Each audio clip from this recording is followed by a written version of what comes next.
Hola, saludos a todos y bienvenidos una tarde más a Los Encuentros, bienvenidos al Club Victoria Eugenia, un espacio que puede parecer pequeño y recogido, pero que engaña mucho, porque aquí, si nos lo proponemos, cabe el mundo entero. Hoy, sin ir más lejos, vamos a viajar desde Chile hasta Líbano, pasando por Euskadi, por Dinamarca, y lo vamos a hacer, además, gracias a estas películas que despliegan un enorme e interesantísimo abanico de emociones, la alegría, la tristeza, el remordimiento.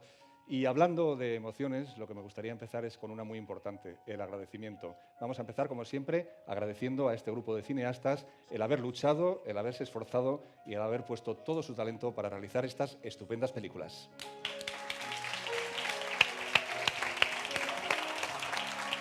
Hola, Juan de, ¿qué tal?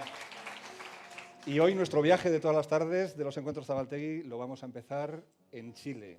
Vamos a empezar con la película No, una película que ha dirigido Pablo Larraín. Pablo pues no ha podido venir, pero está el productor, pues está con nosotros el productor de la película y hermano de Pablo, así que nos puede hablar de la película también como su autor. Una película que transcurre al final de la dictadura de Pinochet y que completa de alguna forma una trilogía que Pablo ha hecho a lo largo de años con películas como Postmortem y Tony Manero. Con esta película ya habéis terminado de retratar esos años tan oscuros y tan duros de la historia de Chile. Sí, así es. De hecho, Pinochet, que es una marca internacional, lamentablemente, es más conocido por la idea de cómo llegó al poder, de cómo salió. Eh, hay un desconocimiento internacional de esa historia y creíamos que en ese momento, en esa historia, había un relato maravilloso, muy interesante de contar, muy entretenido, muy emocionante, que tenía elementos de tristeza y también elementos de alegría, muy, muy combinados y sucediendo al mismo tiempo. Y efectivamente es la tercera película de Pablo respecto al tema. Con esto cerramos, ya estuvo increíble, pero estuvo bien, 3 películas. La tercera tiene la particularidad que el guión es de Pedro Peirano. Está basado originalmente en una obra de teatro de Antonio Skármeta, obra de teatro aún inédita.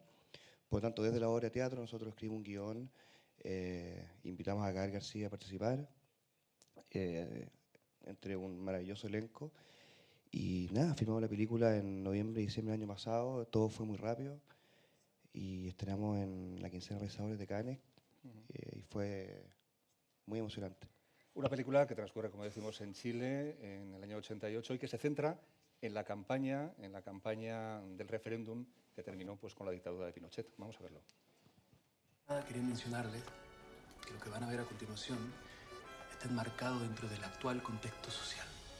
Debido a las presiones internacionales, Pinochet ha tenido que aceptar la campaña opositora. Es la oportunidad que tenemos de derrocar a la dictadura. Pinochet arma un plebiscito para perderlo. Este plebiscito está perdido desde el momento en que la derecha fascista lo convocó. Entonces, ¿para qué esta campaña? Para crear conciencia. Tengo que hacer algo que sea placentero, pero que signifique eso. Entonces la alegría sola. Claro, ¿Qué sí, hay sí, más sí. alegre que la alegría? Nada. La película, además de su tema, Juan de Dios, es también una apuesta formal porque habéis rodado con cámaras que se utilizaban en aquellos años y prácticamente es imposible discernir entre las imágenes de archivo y las imágenes que vosotros habéis filmado. Todo fluye de una manera muy natural. Sí, fue una decisión estética bastante arriesgada.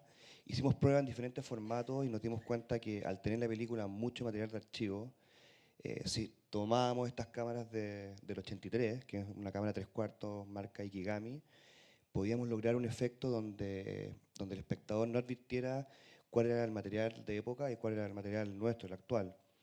Y eso permitía darle mucha verdad a la película, darle un viaje y nada, y al mismo tiempo era muy arriesgado porque hay personas que piensan que el proyector está malo, digamos, y que es una falencia técnica.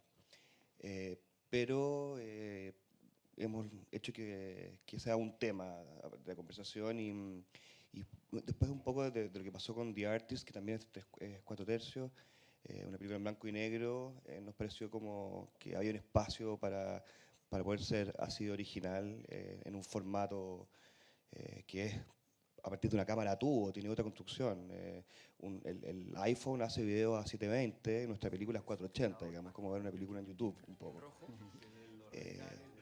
Pero funciona. Creo que en un lugar donde actualmente el HD tiene una homogeneidad brutal, cuando aparece una película en un formato distinto, que tiene más pasta, que tiene más capa, que tiene una manera diferente de colores, me parece que es muy original y que se recibe como un regalo, digamos.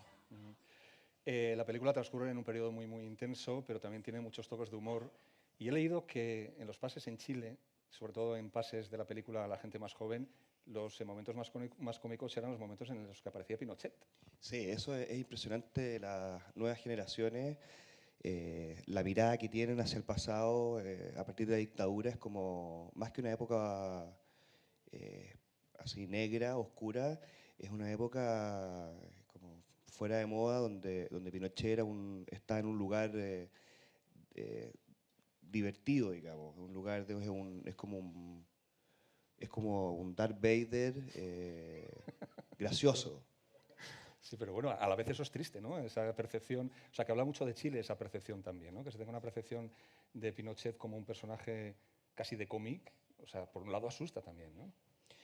Y creo que, claro, son los peores, porque cuando la tontera va con la locura y con el humor, es una mezcla satánica, digamos. Pero tiene que ver un poco con que la construcción de la campaña del sí fue hecha artísticamente con muy pocos elementos. Era divertido por lo malo que era, digamos. Hay un elemento, hay una frase que dice que cuando las películas, el mal terror es comedia y la mala comedia es terror. Y con la campaña en sí pasa eso un poco. Y por lo mismo la mirada que tiene la gente joven, un tipo que tiene 18 años, que nació cuando esto ya había pasado, mira hacia atrás y lo encuentra de mal gusto y se ríe. Es un antagonista que está en ese lugar. Pues muchísimas gracias por esta película. Por cierto, me encanta el título por su rotundidad, ¿no? Una película que, bueno, se puede ver en el festival, pero que también tiene estreno previsto en España, ya tiene distribución, o sea que va a ser una película que va a tener muchísimo recorrido y os deseo muchísima suerte porque, insisto, es difícil hacer una película sobre un momento histórico intenso, importante, pero que a la vez sin perder la humanidad y sobre todo el sentido del humor. Muchísimas gracias, Juan de Dios, y muchos recuerdos gracias a Pablo y agradecerle de nuestra parte también. En su nombre, muchas gracias. Y me llevo el micro para ir. Hello, how are you? Thank you for coming. Bueno, pues seguimos nuestro recorrido. Dejo este micrófono por aquí para que podáis hablar por él. Seguimos nuestro recorrido y llegamos a Dinamarca para ver una película que puede ser un cuento, que puede ser una historia absurda. Se titula Akertaker's Tale, el cuento de un portero, malamente traducido. Ella es la directora, se llama Katrin Wiedemann, y me comentaba, hace un rato me comentaba que tenía un poquito de miedo de cómo podía ser recibida la película en España, porque tiene un sentido del humor muy danés y ella no sabía muy bien si aquí en San Sebastián se iba a entender. ¿Qué ha pasado al final en esa proyección? Proyección eta. In terms of the humor, ¿Te refieres al sentido del humor? Bueno, yo sí que oía que el público se reía y se reía en los momentos adecuados, así que estoy contenta porque no me lo esperaba. Bueno, pues vamos a poner imágenes a esta extraña historia. Es la historia de un portero bastante gruñón que él interpreta, que un buen día, al llegar a uno de los apartamentos del bloque en el que trabaja, se encuentra a una chica que ella interpreta desnuda y a partir de ahí su vida cambia totalmente. En parkeringsvagt. Det lyder ikke rart. Han er 36, så ja, det gjorde han et stort nummer ud. Han tager også skraldeposen med ned, når han har ordnet hende. Har du mistet? Hej, Per. Hvad fanden er det, der er svært ved at forstå, at man ikke må køre på hovedgaden? Hey, far! Giver du en kop kaffe? Nej, jeg skal bare arbejde. Hvad fanden laver du det? Den her lejlighed den skal være fraflyttet fra den første. Der skal ikke være nogen. Romania, Bulgaria. Så kom og dans. Hvem er hun? Frisk pige. Det er bare ikke en slags pige, vi plejer at få. Ja, så skal du også bare nyde, hvis det er. Vi har begge to været sammen med hende, og vi er begge to blevet raske og lærerne kan Bueno, ikke Katrin, forklare. esto yo creo que es un cuento como cuento, ¿tiene alguna moraleja o preferís que sea el propio espectador quien saque sus conclusiones?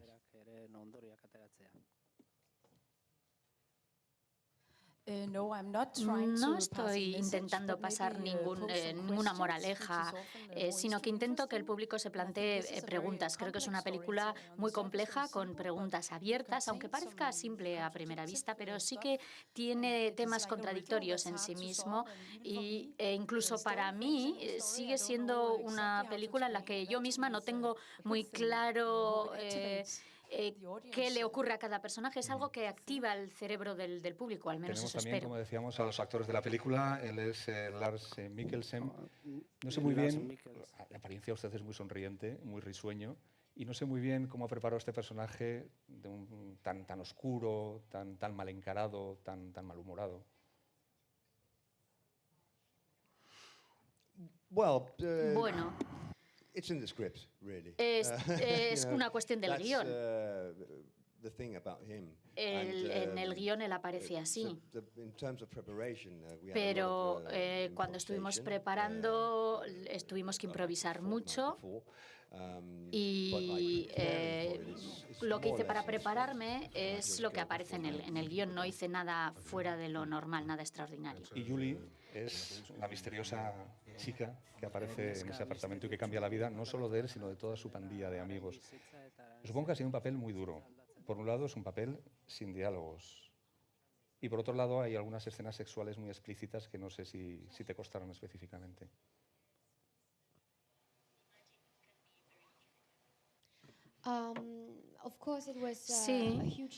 Sí que para mí ha sido un reto enorme. Como comentabas, tenía que trabajar en el personaje de esta chica, que es como si fuera un bebé recién nacido. No puede mover el cuerpo, al principio no sabe hablar y poco a poco empieza a aprender cómo comer, cómo ir al baño, cómo andar, cómo moverse.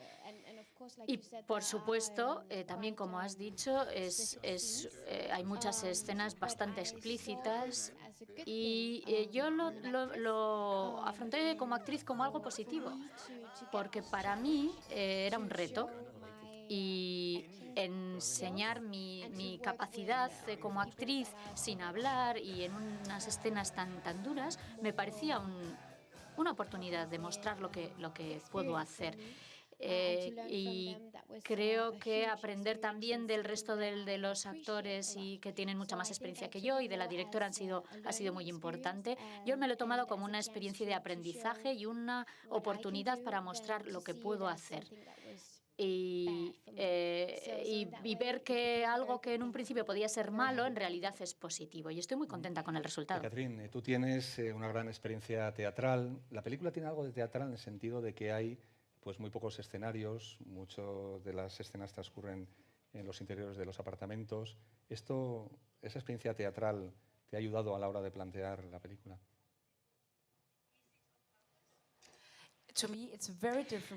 Para mí esta película es muy diferente del teatro. Yo cuando preparo una obra de teatro es completamente diferente a esta película. Esta película visualmente es muy diferente.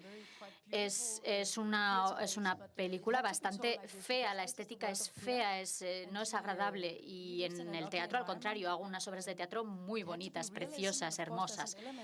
Y como ha comentado el actor, todo estaba en el guión. El guión requería esta estética. Así que creo que he sido fiel al núcleo de la historia, al corazón de la historia y lo he expresado con esta estética. Así que sí que he trabajado con una forma muy diferente de la que utilizo en el teatro y para mí es muy nuevo. La película trata algunos temas un poco delicados. Yo no sé si te da algo de miedo algunas de las posibles interpretaciones que se puedan hacer de la película. Por ejemplo, la mujer, la chica como objeto. Sí, ya sé a lo que te refieres. Es muy difícil encontrar el equilibrio porque no quería que ella pareciera solo como un ángel. Al principio sí parece como un ángel o parece como un personaje psicológico, y por eso la tengo que transformar en un ángel para que no parezca alguien sin personalidad. Pero luego lo que hice con Julia cuando trabajábamos sobre el personaje es convertirla en un personaje fuerte. Siempre se da, siempre es muy amable y siempre es muy amorosa porque no es una víctima. Y esto era muy importante porque no quería que llegáramos a discusiones sobre pedofilia o sobre abusos o situaciones abusivas. Sí que es un elemento de la película, pero no es el centro de la película, porque yo creo que el centro de la película es el viaje psicológico de Pearl, del portero. Bueno, pues yo me quedo de lo que decía Catherine con el principio, cuando decía que es una película en la que no quiere lanzar ningún mensaje, sino que simplemente quiere que la gente cree su propia historia, la complete y sobre todo cree sus propias emociones relacionadas con esta película. Muchísimas gracias, si podéis ir a verla. Otra buena apuesta para un domingo por la tarde. Hasta otro día.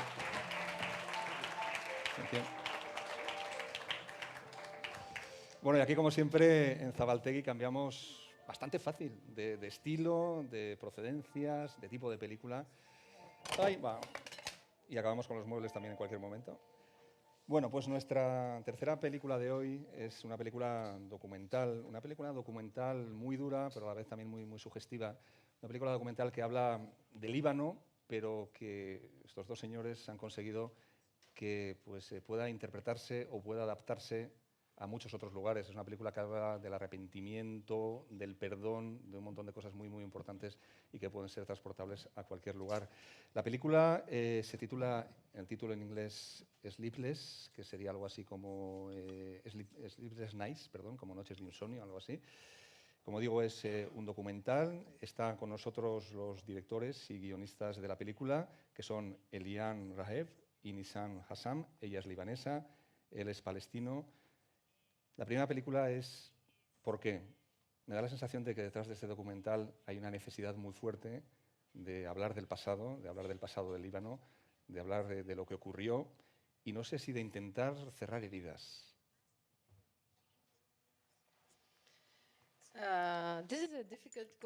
Vaya pregunta más difícil.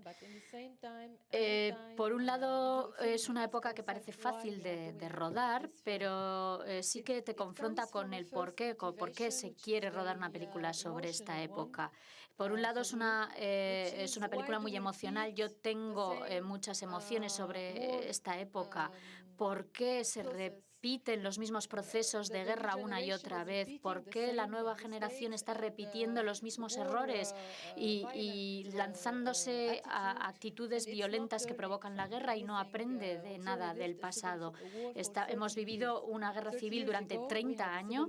Hace 30 años tuvimos esta guerra civil que duró 15 años y esta es una de las preguntas que yo me hago a mí misma y que también aparecen en mi documental anterior. Aquí he elegido una persona que vivió esa guerra y que fue muy activa en esa guerra y que a través de esa guerra se hizo daño a sí mismo y a toda la sociedad. Y a través de esta persona intento comprender por qué hizo lo que hizo. Y el objetivo de la película es intentar traer un poco de conciencia a nuestra sociedad, porque no sé si nuestra sociedad está intentando comprender realmente este periodo oscuro de nuestra historia. Esa ha sido mi motivación principal. Un documental cuyas cámaras siguen la historia de dos personajes, un verdugo, que fue el encargado de acabar con muchísimas víctimas en los años 80 en Líbano, cristiano, y la madre de un chico desaparecido.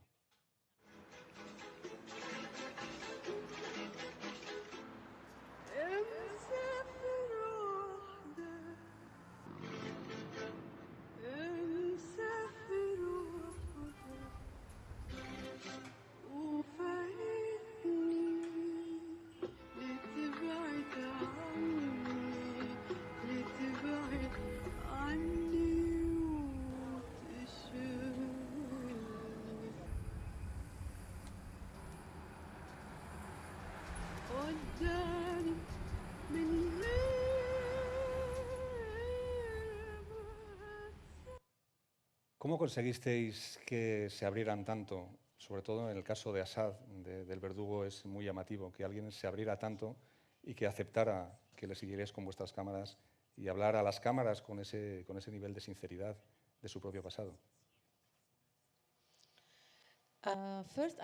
En primer lugar, yo creo que ellos querían contar sus historias. Y por otro lado, yo también estuve viviendo con ellos durante un tiempo largo, estuve conviviendo con ellos. Mi intención era vivir con ellos para comprender bien su personalidad y para crear confianza entre nosotros. Y creo que el documental trata de esto, de convivir con estas personas y no intentar hacerlos ver como un personaje de cine, sino personas reales que tienen una historia que contar. Y yo creo que no fue difícil porque, en primer lugar, ellos querían contar su historia y, en segundo lugar, yo conviví con ellos y me convertí en parte de su vida. He leído esta mañana en una entrevista que decíais que había habido pues, ciertas diferencias creativas a lo largo de la elaboración del documental. ¿En qué ha consistido? Supongo que han sido enriquecedoras, por supuesto.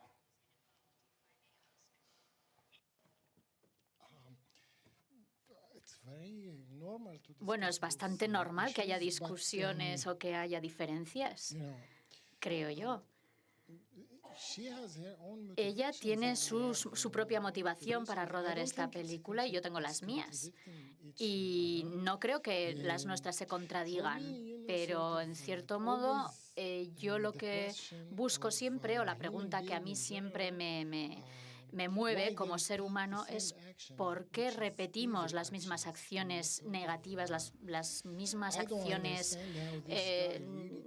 horribles una y otra vez. Esto es lo que trato de entender. No me atrae solo el por qué sucedió lo que sucedió, sino por qué se repite. Siempre me atraen personajes que son un poco demoníacos, incluso nazis de su época me atraen, porque me interesa saber el por qué asesinan. Y también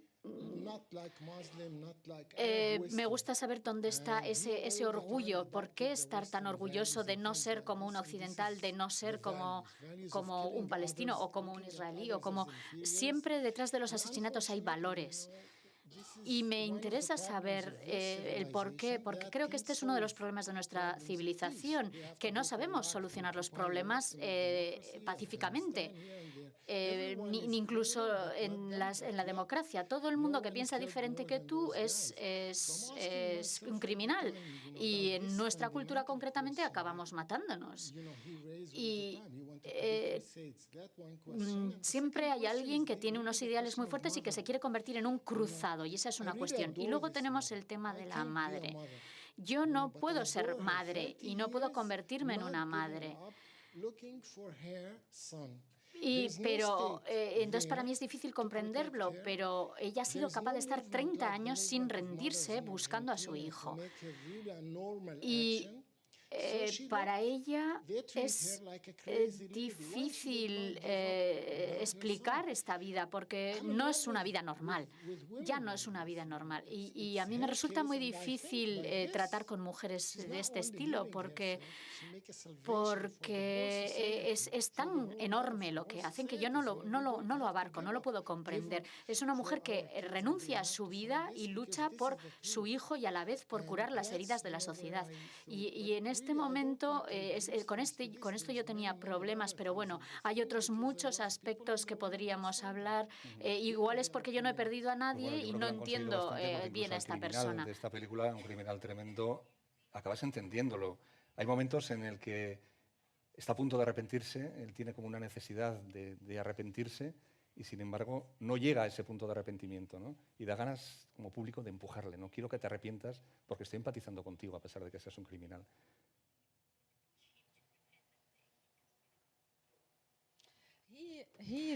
Sí se arrepiente, en cierto modo. Él lo que no hace es decir un perdón anónimo en general, porque, claro, eso es lo que pasa en la crisis libanesa, que nadie lo hizo, nadie es culpable. El perdón real no es pedir un perdón general global, sino que el perdón real viene cuando él sacrifica todo lo que él cree y lo que él es para decirle a la madre dónde está su hijo. Y esto creo que es la trampa del Estado libanés, que es un Estado que se divide en cristianos, en musulmanes, y esta división, si alguien sale de esta división para acercarse a alguien del otro bando, parece que está traicionando todos los secretos cristianos o todos los valores en los que creen. Para mí, yo quiero ser una ciudadana en este país, una ciudadana y no un miembro de una de esas facciones.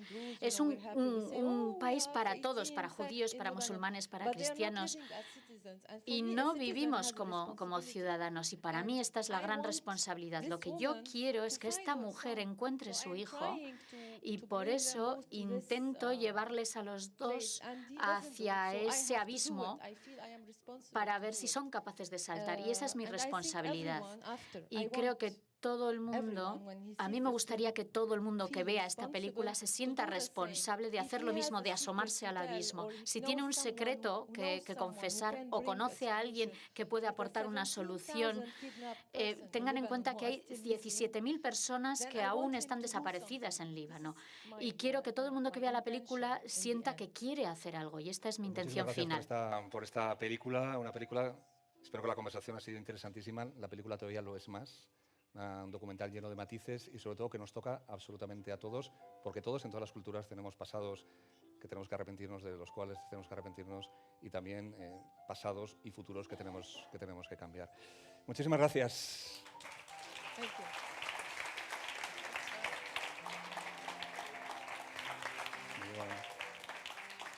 Hola. Hoy. La que tengo liada con las botellas hoy. Bueno, a ellos les conocéis, seguro que ya les conocéis muchísimo. Ellos no han tenido que viajar mucho para estar hoy aquí. Son Fermín Muguruza y Eider Rodríguez, director y guionistas de Zuloac, que no sé muy bien cómo calificar. No sé si fue calificarlo como experimento, como documental, como falso documental, documental de ficción. No lo sé. ¿Cómo se puede poner una etiqueta? Como proyecto transmedia también, como está diciendo. Mira, eso no se me habría ocurrido tanto. Sí, porque a la vez que está la película, pues el grupo también ha comenzado a tocar. Está el disco, tenemos un montón de plataformas ahora de acción ahí, de agitación, para provocar, yo creo que la gente pues hable de la película y a la vez también de todos los temas que aparecen en la película. Vamos a ver algunas imágenes, ¿vale? Pues Zuloac es la historia de un grupo de chicas rockeras y va siguiendo cómo se forma ese grupo y cómo se desarrolla hasta un hipotético final. Vamos a verlo.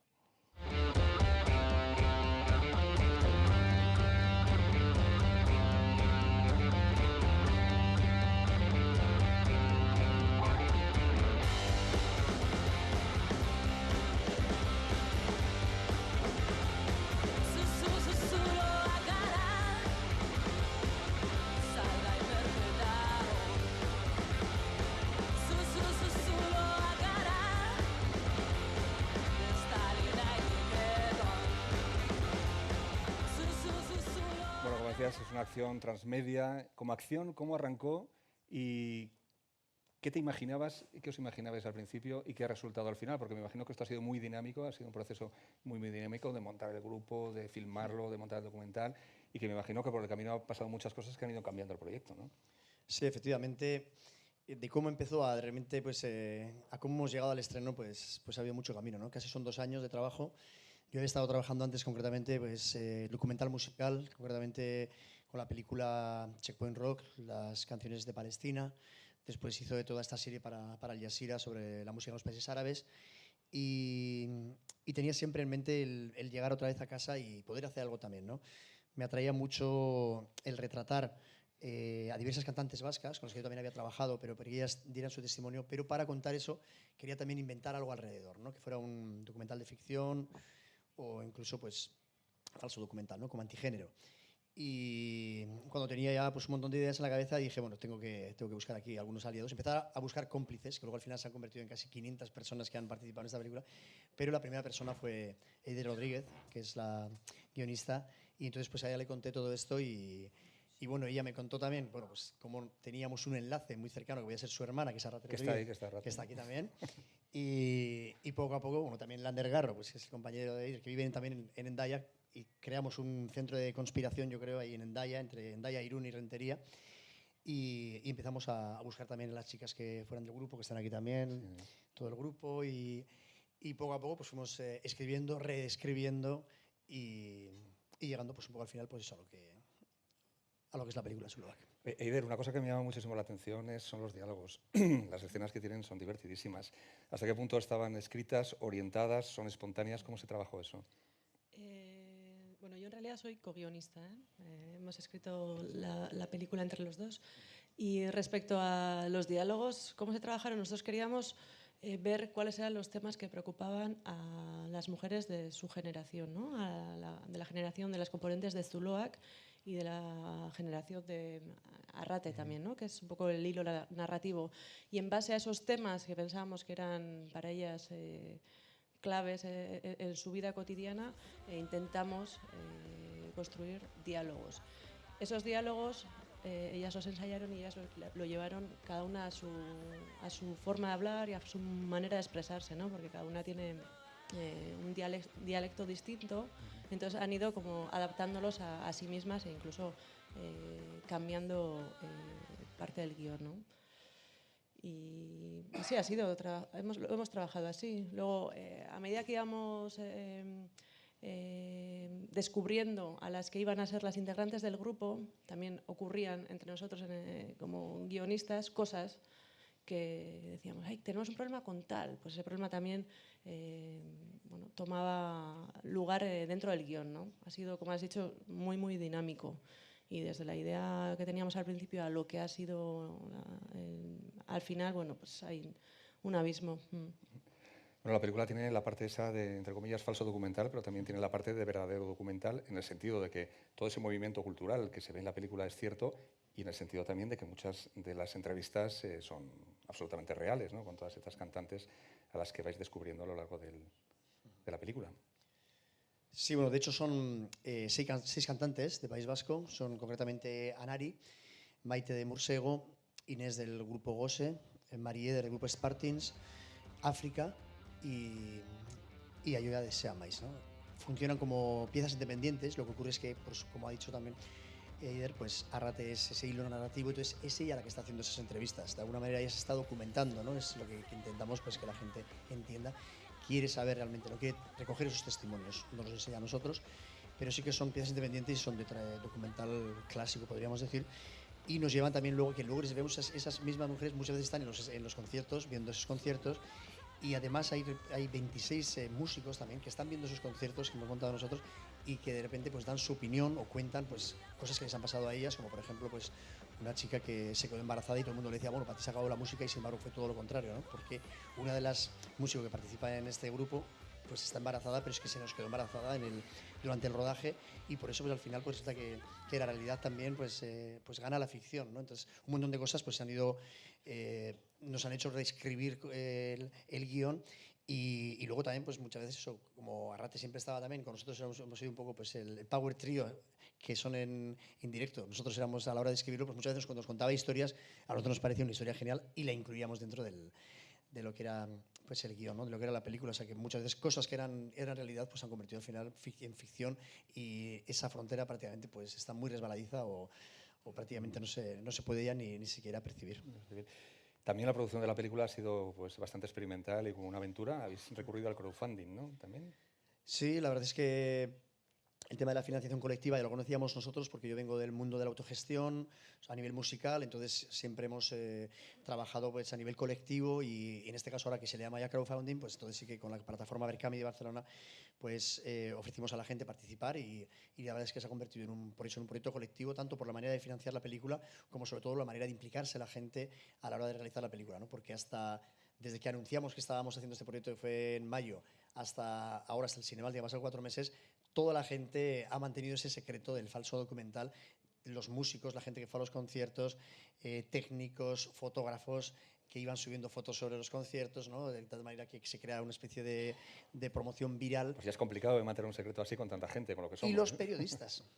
Eso sí que era difícil, imagínate, ¿no? Pero los periodistas musicales sabían perfectamente que ese grupo no existía, porque ellos tienen la agenda siempre en los conciertos, y aún y todo dijeron, bueno, vamos a dejarles, vamos a seguir el juego también, ¿no? Entonces por eso estamos muy agradecidos realmente pues, a esa complicidad que se ha creado y que al final sea un poco la película de todos. Sí, el grupo no existía, pero ahora existe. ¿Ahora qué? ¿Zuloac vais a seguir? O sea, ¿cuál es el futuro de Zuloac? No lo sé. Venga, Ursúa, cuenta tú.